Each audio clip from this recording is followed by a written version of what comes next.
Good to see you all. Interfaith community theme, how to stay centered no matter what, finding inner peace in a seemingly chaotic world. So please mute yourselves. I'm sorry I forgot to mute. We are very blessed. There is no doubt. I love this quote from Jimmy Carter. We become not a melting pot, but a beautiful mosaic. Different people, different beliefs, different yearning, hopes, different dreams, yet still one humanity. There's the opportunity for us to just be happy that we have the opportunity to join together this morning, and I'm delighted to be with you. We're welcome on Zoom because we affirm our spiritual journey.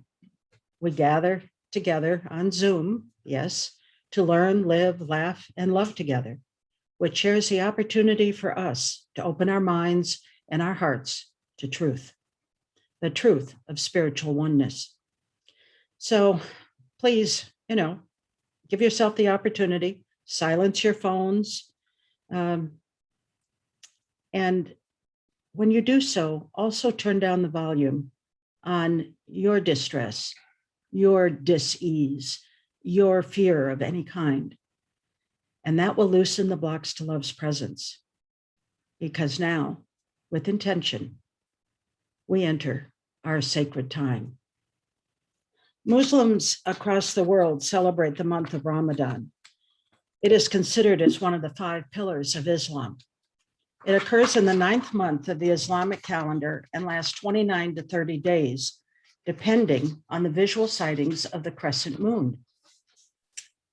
The ultimate goal, as I understand it, is to share and develop a closer relationship with Allah through prayer, reciting invocations, reading the Quran, and donating to charity more often. Fasting is from dawn to dusk to reach a deeper connection with their religion and Allah. Also, people often join for meals, and when they do so, quite frequently, there is a process of forgiveness, and they mend the quarrels that may have occurred during the past year. Charity is further emphasized by giving more than you gave last year. There are a number of rituals that are recognized during this time. However, all of them is serving Allah and achieving fulfillment through their religion. Now, this appears to me to be the ultimate goal of the month of Ramadan observance. And I'm very, very pleased to be able to invite Nasim to join with us today, because I've asked that he share with us what the month of Ramadan is to him, why it is important to him. So Nasim, please unmute yourself and share. Okay, can you hear me now? Yes, we can. All right. So what I'll do, I'll just give you a couple of quotes from the Quran and I'll expound on them. In Surah, well, when we say Surah, it's chapter, I'll say chapter, make it easy. Chapter and verse, chapter 2, verse 183. By the way, we call verses ayat in Arabic, and ayat means signs, and so, all the verses are called signs of God, verses. I'll say verses for now. 183, quote, "O believers, fasting is prescribed for you as it was prescribed to those before you, so perhaps you might become mindful of God and learn self-restraint." In verse 185, it says, "Ramadan is the month in which the Quran was revealed as a guide for humanity with clear proofs of guidance and the standard to distinguish between right and wrong." All right, and so I'll talk about it a little bit. First of all, fasting is not new. Oh, by the way, I turn my birds off. I have my birds on back here. You might hear my birds in the background. There. I'm sorry about that, if you heard that. Yes, and so fasting is not new. Fasting was in place in practically all religions have this. And it's a way to reflect on God, generally speaking across the board, to give more attention to God, more so than to ourselves. Matter of fact, we're told during Ramadan, Satan when I say Satan, I'm talking about ego. You know, we're not talking about a man in a little red suit and pointed tail and pitchfork. You know, no, we're not talking about that. Anyway, your ego, all right? We're told that your ego is actually put in chains during the whole month so that we're not allowed to focus on ourselves at all. You see, it's all about someone else. Our deeds are multiplied. See, we believe that there's a kind of like a bank account of deeds with God, so to speak. And so anything we do during this month is amplified, multiplied with God. So we're to focus on taking care of someone else. And the whole idea of fasting, physical fasting, is to feel a little bit of hunger. Now, we're not supposed to perfect the fast, so to speak, so that we don't feel any hunger.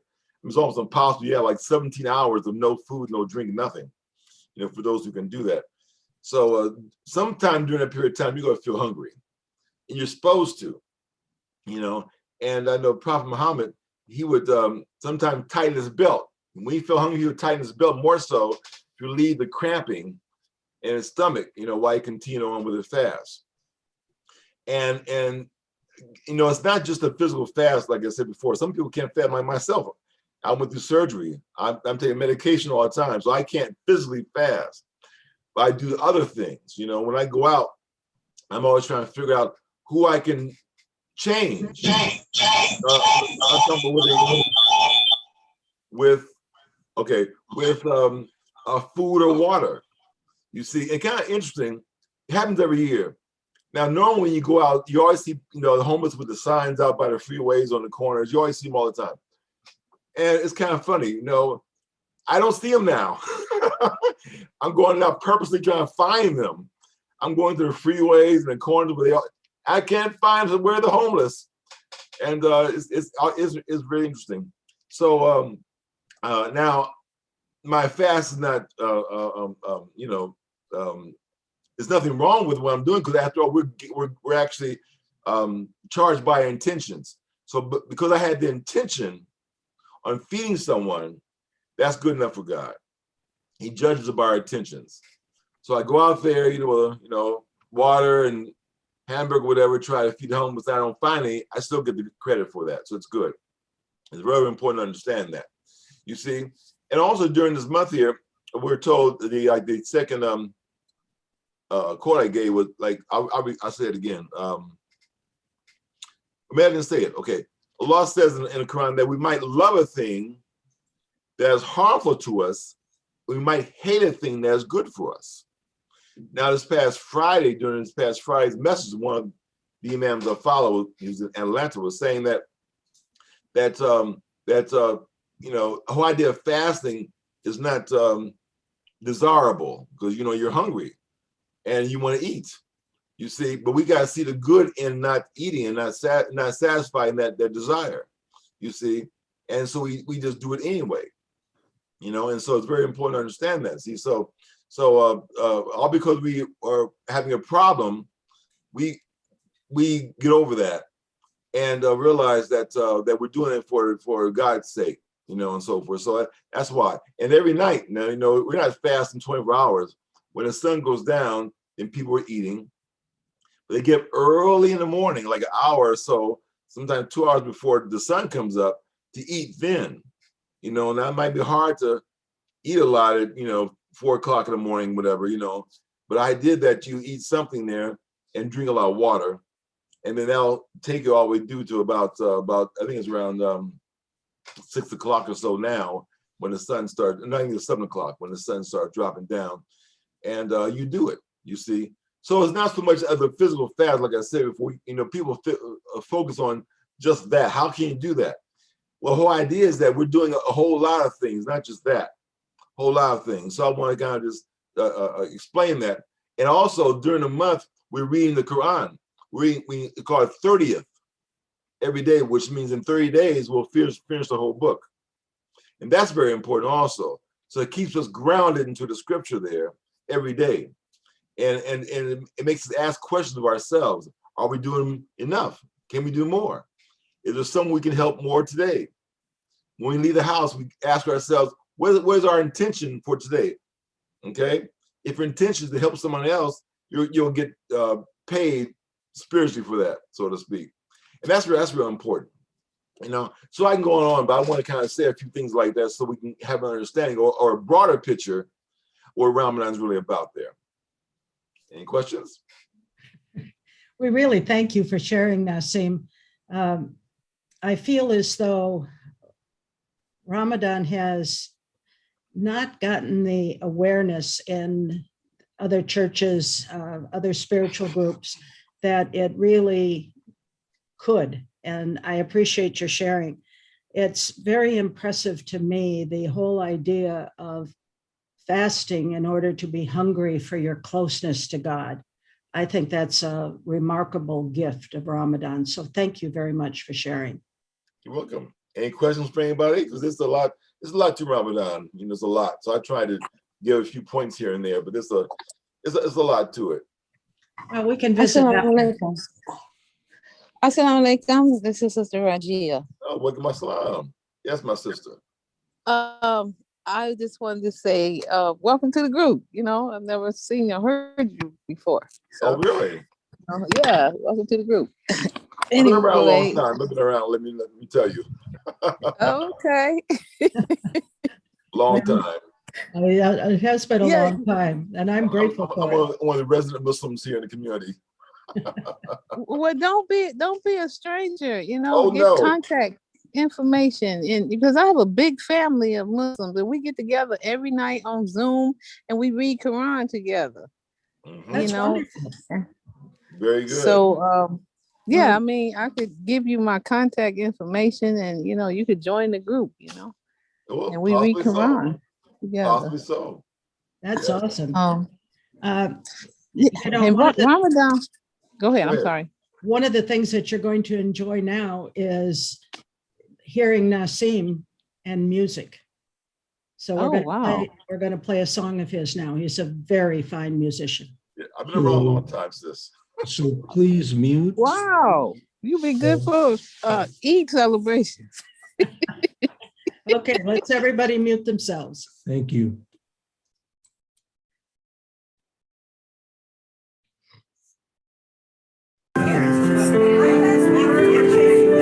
It's just challenging.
One But Many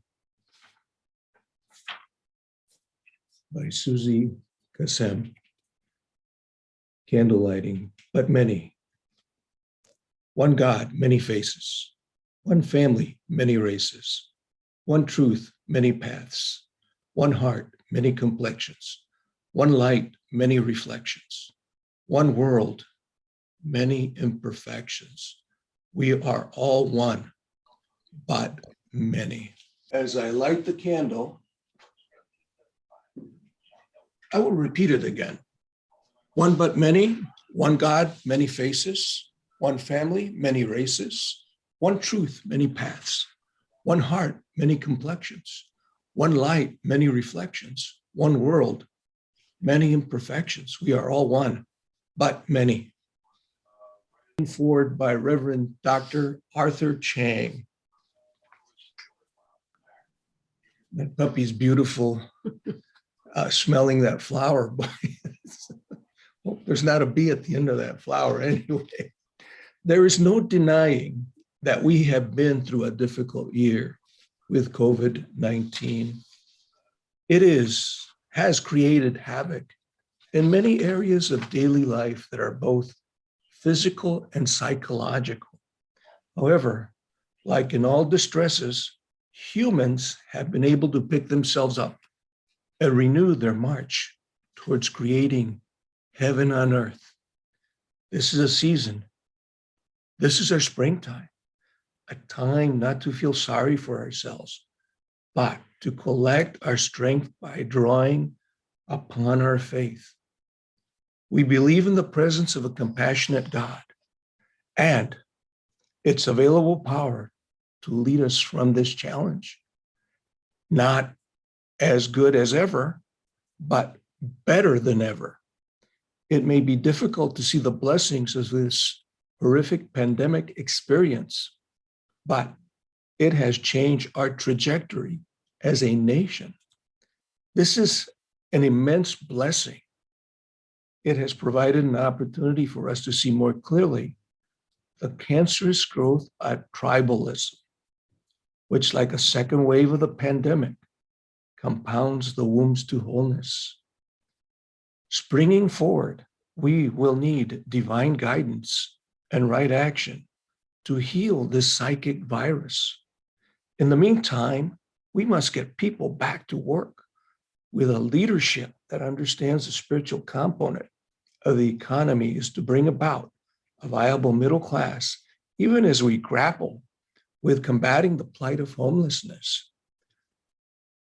There will be resistance to these changes, but the vision of spring is a vision of great wholeness.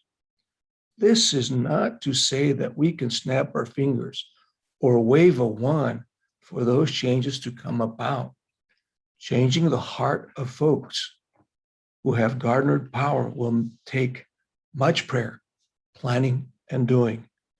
Pray with affirmative prayer and intensity, for spring is here and we are one.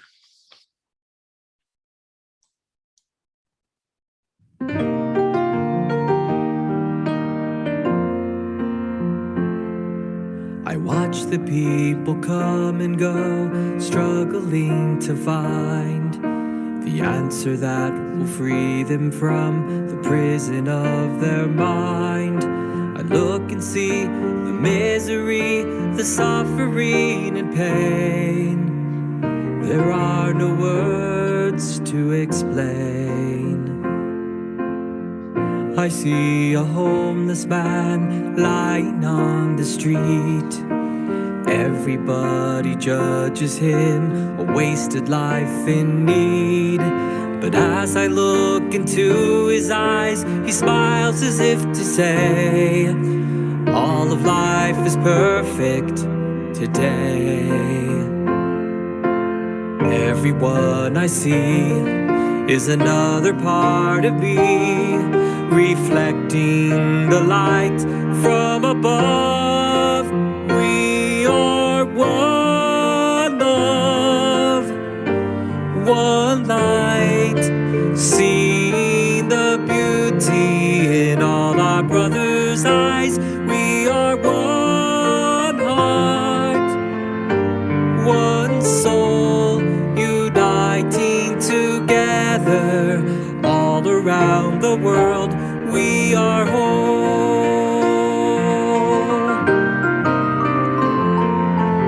The body is a human fence that separates the light. Look beyond illusion and see with perfect sight. The energy of love within binds us all as one. Remembering the truth has begun. The deepest part in each of us reveals who we are. Created by the perfect one, a universe of stars. The thought of separation forever melts away. Peace and joy are here to stay. Through all humanity is an ancient memory, revealing the truth of who we are. We are one love, one light, seeing the beauty in all our brothers' eyes. We are one heart, one soul, uniting together all around the world. We are whole as thoughts of God, divided now in time. Make the choice, see the love in all of mankind. We will find we are one love, one light, seeing the beauty in all our brothers' eyes.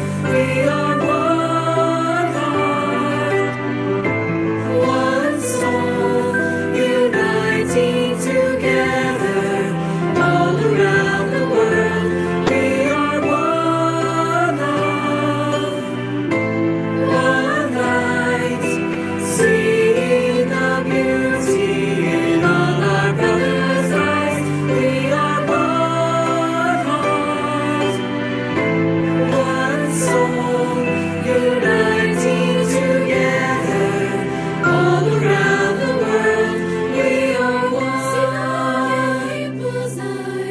See the light beyond disguise. Be the one who teaches truth of who we really are. Feel the joy of innocence, feel the peace and happiness. Share the love and laughter all around the world. We are one. The love of God is here. His light is shining clear. A perfect oneness of who we really are. The heart of love is free throughout eternity. Be one together all around the world. We are one. See the love of God is here. See the light is shining skies. Be the perfect oneness of who we really are. Feel the tide of love is free. Feel the past eternity days. Share the love together all around the world. We are one love, see the light is shining skies. Seeing the beauty in all our brothers' eyes. We are one heart, one soul, uniting together all around the world. We are one love, one light, seeing the beauty in all our brothers' eyes. We are one heart, one soul, uniting together all around the world.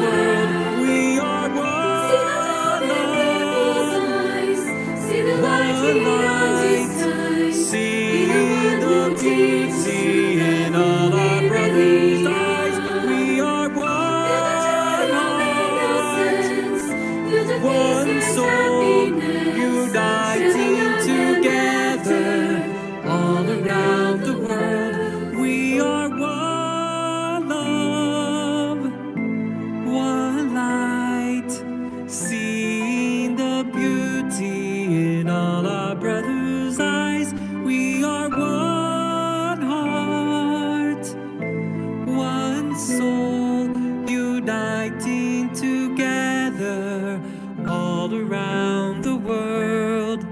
We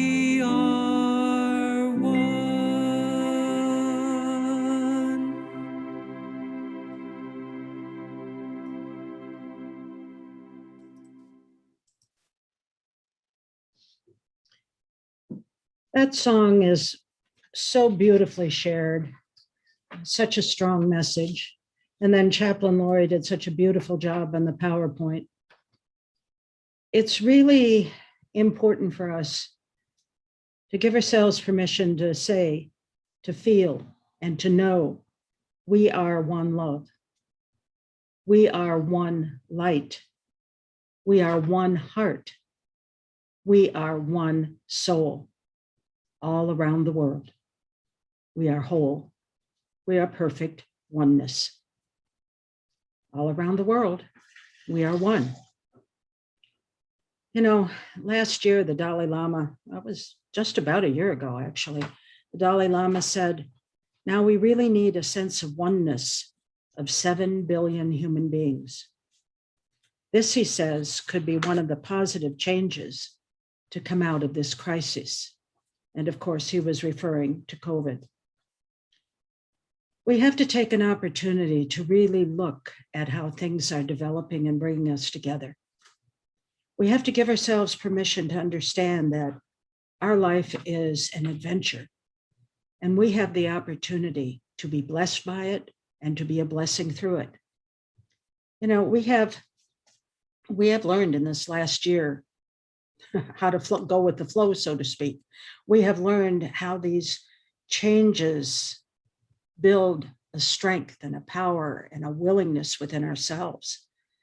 And that change, when it all started, felt a little bit scary. It still is a little bit unsettling. I'm the first one to admit that.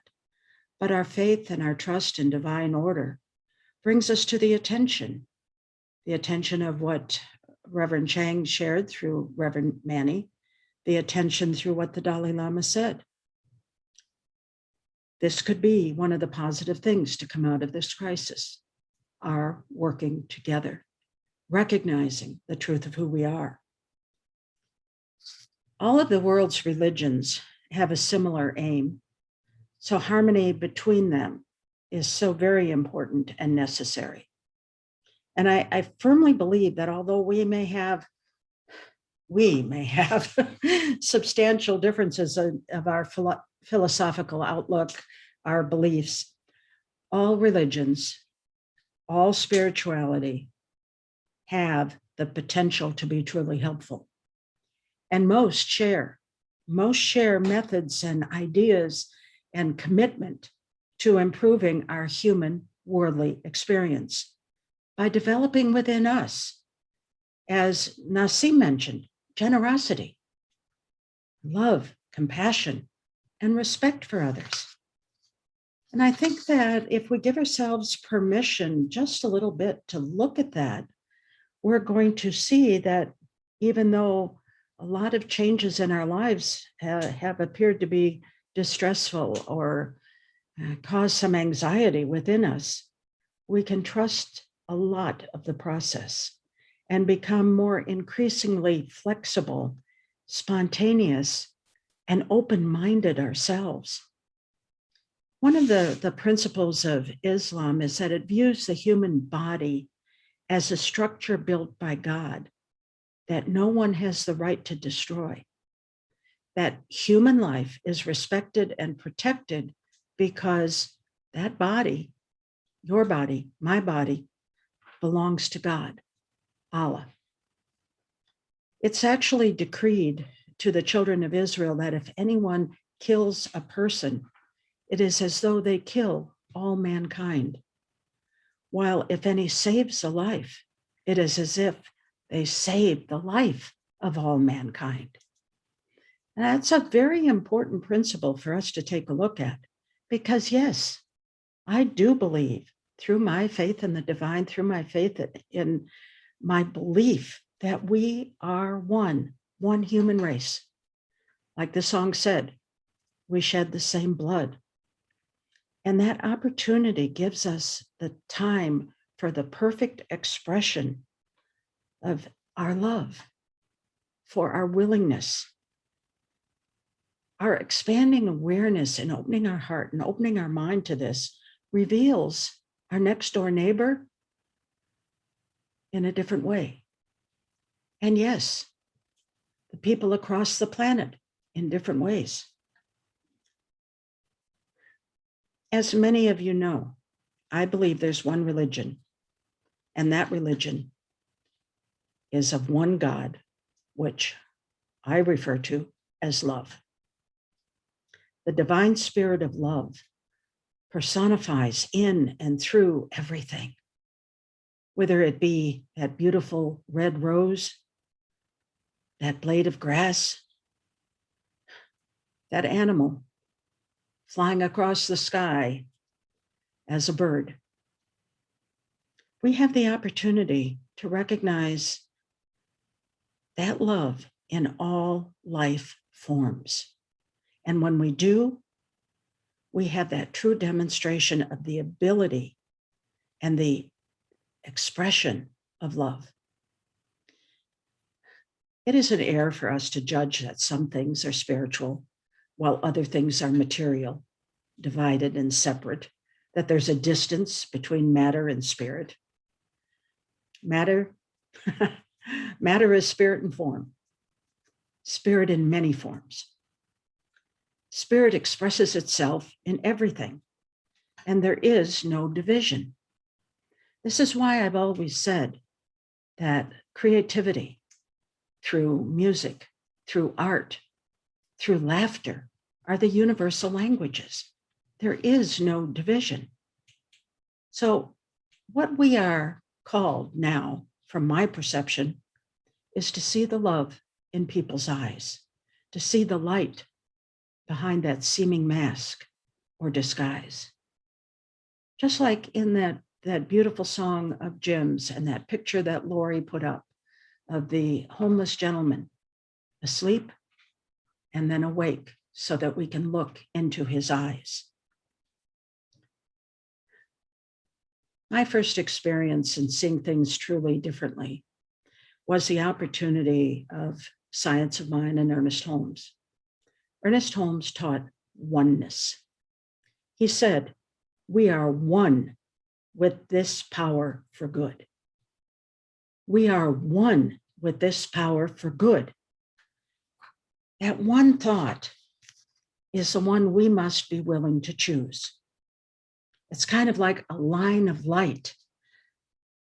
It's a thought of one being, one mind, one spirit, one truth, a unity from which all flows and to which all returns, and that essential and eternal perfection of spiritual beings sharing the human experience, the image and likeness of divine energy, which is the truth of all that there is. 1,000 years ago, before Christ, we find philosophies and sages who concerned themselves with that one truth. And then there is Moses, Isaiah, Plato, and Jesus, Socrates and Emerson and Whitman, and the list goes on of prophets and poets, all alike, who have witnessed each with their own accent, with their own touch, with their own energy. But what is it? It's a spiritual ground of order, of form, of truth, of beauty and goodness. It's a divine unity that bridges and supports and interpenetrates all life, love, and spirit. I saw a story the other day that just really brought me to attention of the importance of our United States and our oneness. There's a young lady by the name of Elizabeth Esteban. She lives in a mobile home in California in a farming community with her parents.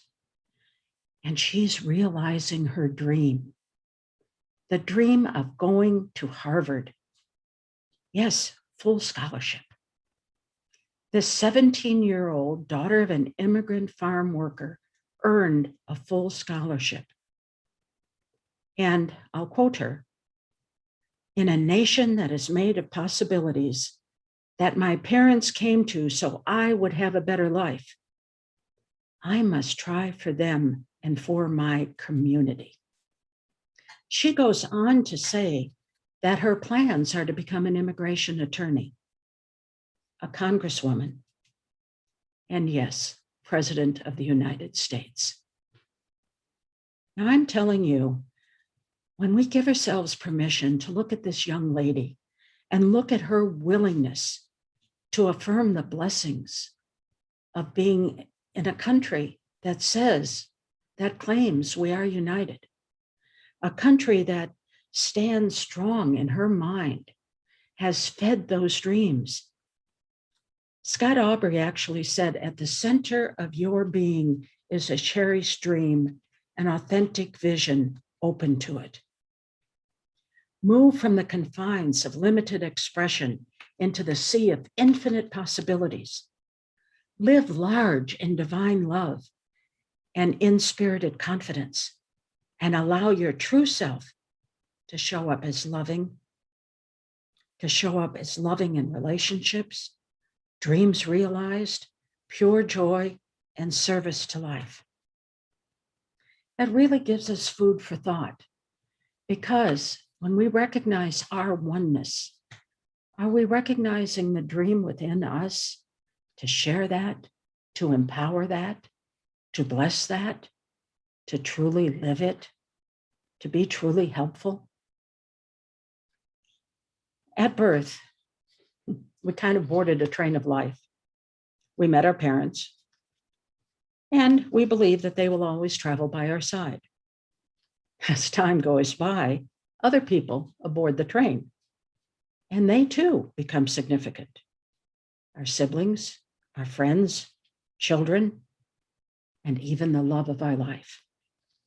However, we have to also recognize that at some station, our parents will step down off that train, leaving us on this journey without them. Others will step down over time and appear to leave a permanent vacuum. Some, however, will go so unnoticed that we won't even realize they vacated their seats. That gives us pause, doesn't it? That train ride will be full of joy, be full of surprises and sorrow, yes, fantasy and dreams and expectations, hellos and goodbyes and farewells. But remember, one of the things that I truly do believe is we are always with the right people at the right time. And each and every person there is a teaching and learning experience. And our success comes from having a good relationship with all the passengers, requiring that we give the very best of ourselves, and we are open to receive the best from others. The mystery to everyone. We don't know at which station we ourselves will step down. So we are called each day to live the best way, to live with love, to live with forgiveness, and yes, offer the very best of who we are. And when we do that, we will see the very best in others. It is important. It is important for us to do this, because when the time comes for us to step down and leave our seat empty, we are leaving behind beautiful memories, because those who continue to travel on the train of life will be holding those memories, even if they never knew our name. You see, we will continue to travel on the train of life. As Chaplain Karen says, we are ancestors in training. We are called to hear the whistle of that train, the whistle of that life. We are called to be present in each and every now moment, recognizing we are one. We will make the choice. We will make the choice to see the love in all mankind. We will see the love in people's eyes. We will be the one who teaches the truth of who we all are. We will feel the joy of innocence, filled with peace and happiness, to share the love and the laughter all around the world. The love of God is here. Divine light is shining clear. The perfect oneness of who we really are. Yes, it's one power. It's the power of love. The power that lives in you and in me. It's the power of the love in you and in me as one. To share an affirmative prayer. Infinite presence, love. I take joy in witnessing the fulfilled dreams of others, celebrating their unfolding. I affirm that I too am in the spiritual flow of possibilities becoming real. I move forward each and every day with trust, confidence, and in the energy of a universe that never stops creating, that never stops sharing love. I am grateful for our gathering on Zoom today. I am grateful for my recognition and acknowledgement that we are one. And I say, thank you, Spirit. Thank you, the love that I am. And so it is.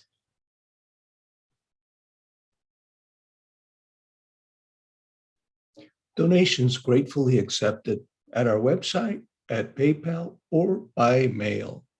And look at the little cat there. I has a money. He has a quarter. All right. Beautiful cat. Beautiful kitty cat. Now, if you would put your check or your invisible donation over your heart and send love to it and say, divine love flowing through me blesses and multiplies all that I willingly give and all that I am open to receive. Thank you to all that give. We sure do appreciate it. Now, how? Explain it to us again. We're different. How? We don't get it. Great. We don't get it. Prayer of protection. The light of God surrounds us. I am the light. The love of God enfolds us. I am the love. The power of God protects us. I am the power. And the presence of God watches over us. I am the presence. Wherever Wherever I am, God is. I am divine. I saw this the other day and I really did appreciate it, particularly with my claim of Earth Day every day.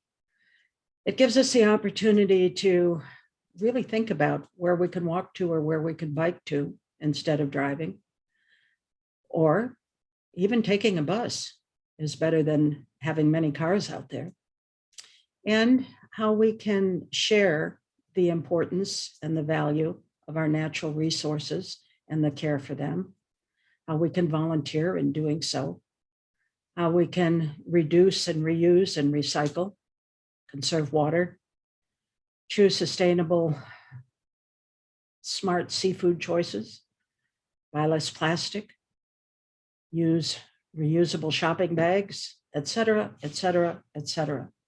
Please give yourself permission to make the intention that Earth Day is every day. Thank you. Now I understand why we're eating so much fish. You got it. Please unmute. Can you imagine that little lady opening that letter from Harvard saying that she has a full ride scholarship? Yes. And could you imagine her telling her parents? Wow. Oh, talk about a celebration. Okay. To Harvard. Wow.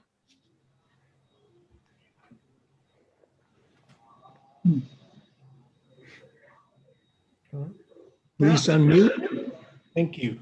I want to say thank you to Lori for the PowerPoint. Yeah, one of the 3 labs was just outstanding.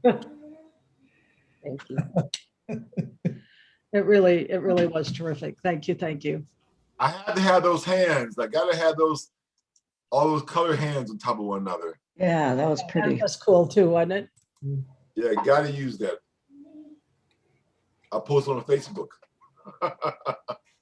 Julianne, Yes? did you see Aaron Rodgers on TV? No, I didn't. Oh gosh, how come? What did you say? He's Jeopardy or yeah, he's on Jeopardy now. He was. Really? That's cool. Well, things change, don't they? He might just be hosting for He's hosting for a while. a short time. Wow, that's cool. Awesome.